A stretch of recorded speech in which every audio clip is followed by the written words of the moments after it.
صبر کی بارگاہ۔ زمانہ قدیم کی بات ہے جب دنیا میں بادشاہتوں کا جاہ و جلال اپنی انتہا پر تھا۔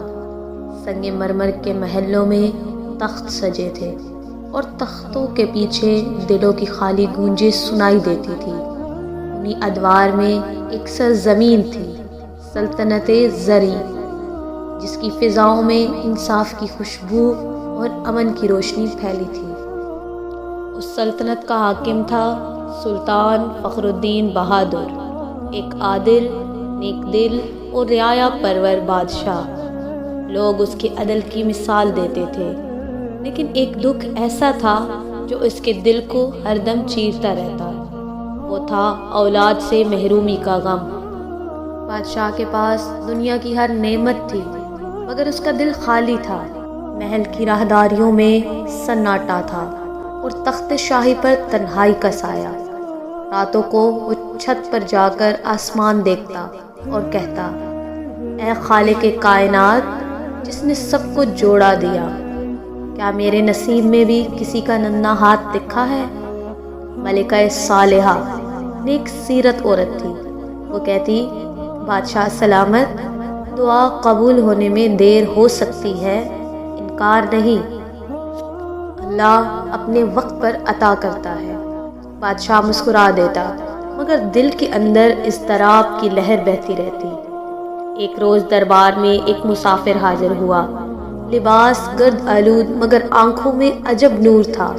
اس نے کہا، اے بادشاہ عادل، سلطنت کے مشرقی کنارے پر ایک ویران بستی ہے، وہاں ایک درویش رہتا ہے جسے لوگ صاحب صبر کہتے ہیں۔ اس کے در پر جو گیا خالی نہ لوٹا، اس کے چراغ کی لو برسوں سے بجھی نہیں۔ بادشاہ کے دل میں جیسے کسی نے امید کی شمع جلا دی۔ اس نے وزیر اعظم قمر الدین سے فرمایا، ہمیں اس درویش سے ملنا ہے۔ وزیر نے عرض کیا، جہاں پاؤں کی گرد ہے وہاں بادشاہوں کے قدم روا نہیں ہوتے حضور۔ بادشاہ مسکرا کر بولا، تخت سے اترنے والا بادشاہ نہیں بندہ بنتا ہے۔ یوں اگلی صبح سفر کا حکم ہوا۔ ساتھ وزیر قمر الدین، سپہ سالار یوسف اور ایک نوجوان غلام ربی بھی تھا جو خلوص و وفا میں بے مثال تھا۔ قافلہ چلا، راستہ دشوار، دھوپ تیز، ریت دہکتی ہوئی۔ کئی دن کے بعد وہ ریگستان سفیر پہنچے۔ ایک شام ایک اجنبی ملا، نام نصیر بن زاہد۔ وہ بولا، اے مسافرو، تم کہاں جا رہے ہو؟ بادشاہ نے کہا، ہم درویش صابر کے پاس جا رہے ہیں۔ نصیر نے کہکا لگایا، وہ درویش جو کہتا ہے دنیا چھوڑ دو؟ بادشاہ سلامت، آپ کے ہاتھ میں سلطنت ہے، اس کے در پر جانے سے عزت خاک میں مل جائے گی۔ وہ تمہیں صبر سکھائے گا، اور صبر بادشاہوں کا نہیں فقیروں کا زیور ہے۔ بادشاہ خاموش رہا، پھر آہستہ بولا، اگر صبر فقیروں کا زیور ہے تو میں فقیری قبول کرتا ہوں۔ نصیر نے طنزیہ نگاہ ڈالی اور چلا گیا۔ قافلہ آگے بڑھا تو تیز آندھی اٹھی، ریت کا طوفان چھا گیا، اونٹ بکھر گئے، مشکیزیں پھٹ گئے، غلام ربی گر کر بے ہوش ہو گیا، پانی ختم ہو گیا۔ وزیر قمر الدین پریشان، سپاہی ہار ماننے کے قریب۔ بادشاہ نے آسمان کی طرف دیکھا اور کہا، اے رب کریم، تو نے یہ راستہ دکھایا، تو یہی آسان کرے گا۔ پھر اپنی چادر کا ایک کنارہ پھاڑ کر غلام کے چہرے پر سایہ کیا۔ رات بھر وہ دعا میں لگا رہا۔ صبح جب سورج نکلا تو بادل چھا گئے اور قریب ہی ایک چھپا ہوا کنواں نظر آیا، پانی میٹھا، ٹھنڈا اور پاک۔ سپاہیوں نے نعرہ لگایا، اللہ اکبر۔ بادشاہ کا صبر رنگ لایا۔ بادشاہ نے مسکرا کر کہا، یہ میرا نہیں، اس کا رحم ہے، اس نے پیاس کو دعا بنایا ہے۔ کئی دن بعد قافلہ ایک اجڑی بستی پہنچا۔ وہاں ایک جھونپڑی تھی، سامنے جلتا ہوا چراغ۔ ایک بوڑھا درویش مصلے پر بیٹھا تھا، چہرہ نور سے روشن، ہاتھ میں تسبیح۔ بادشاہ نے ادب بجا لایا اور کہا، اے صاحب صبر، میں فخر الدین ہوں، زرین کا بادشاہ، دولت، عزت، لشکر سب کچھ ہے، مگر دل خالی ہے۔ میں اولاد کی دعا مانگنے آیا ہوں۔ اے بادشاہ، جو صبر نہیں جانتا وہ دعا کا حق نہیں پاتا۔ اگر تو اولاد چاہتا ہے تو پہلے صبر کے 3 امتحان دے۔ بادشاہ نے کہا، اگر وہ امتحان مجھے رب سے قریب کرتے ہیں تو میں حاضر ہوں۔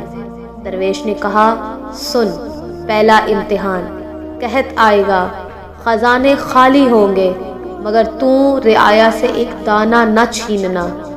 دوسرا امتحان، تیرا اپنا لہو تجھ سے بے وفائی کرے گا، مگر تو بدلہ نہ لینا۔ تیسرا امتحان، تیرا دل ٹوٹے گا، مگر تو شکوہ نہ کرنا، تب جا کر صبر کی بارگاہ تجھے نوازے گی۔ بادشاہ نے کہا، میں راضی ہوں اگر میرا رب راضی ہے۔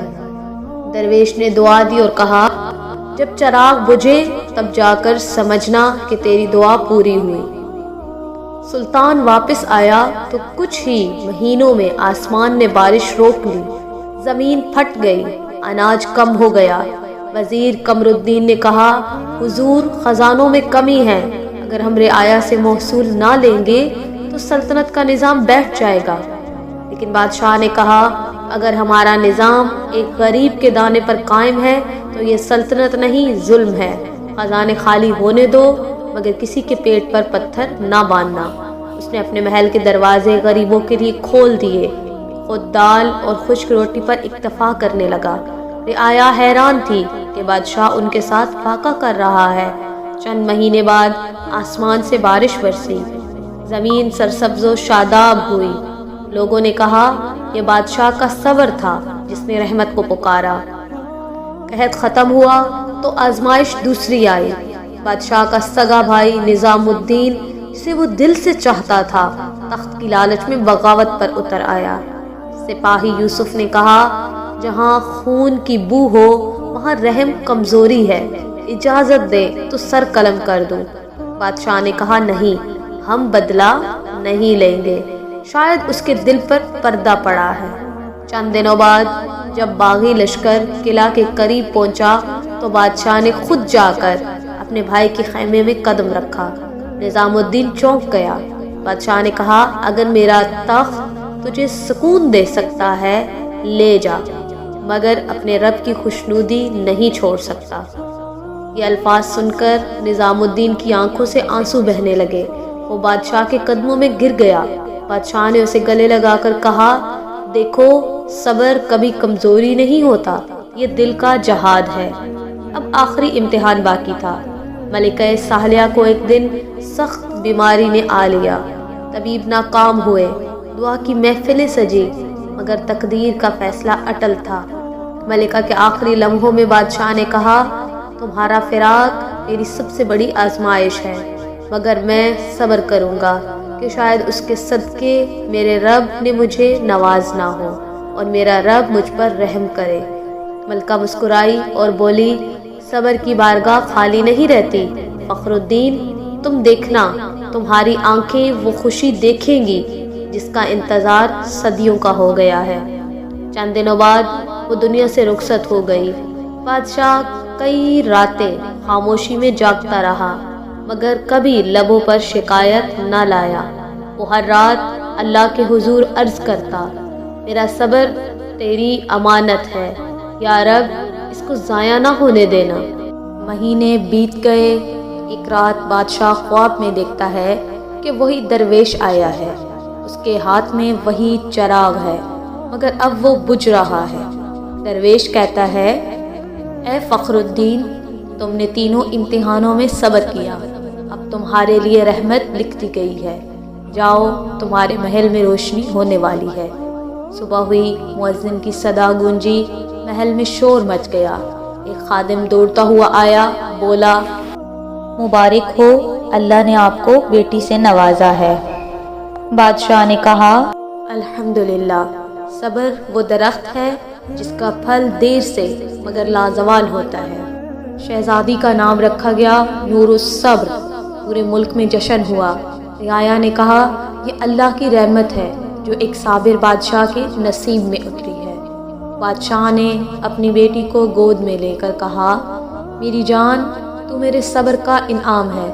یاد رکھنا، جب دنیا تجھ سے کچھ چھین لے تو صبر کے چراغ کو بجھنے نہ دینا، وہی تیری راہ کو آسان کرے گا اور تیری راہ تجھ کو ہمیشہ دکھائے گا۔ سال گزرتے گئے، سلطان فخر الدین نے اپنی بیٹی کو ایمان، حلم اور عدل کی تعلیم دی۔ جب بھی کسی پر مصیبت آتی وہ کہتا، یاد رکھو، صبر وہ در ہے جہاں شکایت نہیں یقین ہوتا ہے۔ کہا جاتا ہے کہ اس کے انتقال کے دن محل کی سب سے بڑی دیواروں میں روشنی پھیل گئی، جیسے سینکڑوں چراغ جل گئے ہوں۔ لوگوں نے کہا، درویش صابر کا چراغ آج بادشاہ کے دل میں جل اٹھا ہے۔